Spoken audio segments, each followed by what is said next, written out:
She was a mistress. And not a mistress born from romance or seduction. She was a mistress deliberately brought in to manage a mad king. Her name was Odette de Chamdivers. While history often glorifies queens crowned with jewels and honored in ceremony, Odette's story comes from a much quieter place. She came from a modest, noble family, without political backing, without inherited prestige, and without any intention of entering the heart of a royal crisis. But France at that time was ruled by a broken king. King Charles VI, once adored for his gentle nature, intelligence, and grace, had become a man lost inside his own mind. He no longer recognized his closest companions. He feared shadows that no one else could see. His world fractured into paranoia and hallucination. And when a king loses himself, power does not disappear. It simply shifts. Queen Isabeau of Bavaria turned her focus to ruling. To diplomacy, alliances, and government. France could not stop simply because the king did. The throne still needed a hand holding it upright. And the person who controlled access to the king controlled the kingdom. At that time, the one holding that power was Louis, Duke of Orleans, the king's brother. He made a decision.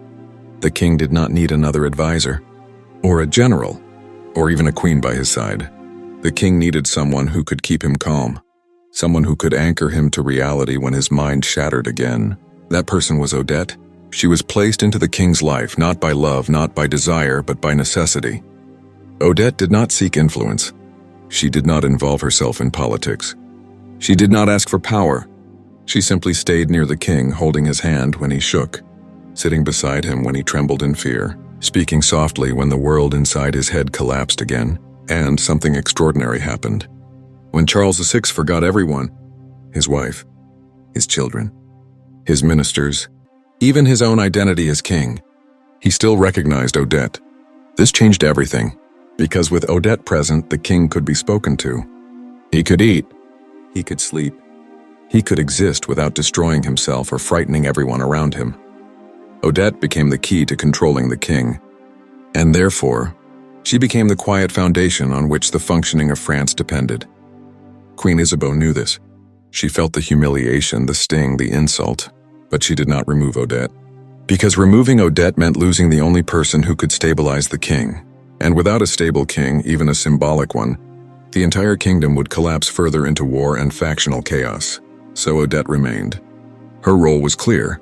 She was the personal keeper of the king's shattered mind. A mistress, yes, but more importantly, the one person who could bring peace to a man whose thoughts were devoured by darkness. From this forced companionship, a child was born, a daughter who would never have claims, titles, or recognition, a child of necessity, not of royal legitimacy. Odette stayed with Charles VI until the day he died. There was no grand farewell for her. No honor, no monument, no court ceremony in remembrance. She simply faded back into the world. But what she left behind is something history often forgets to write.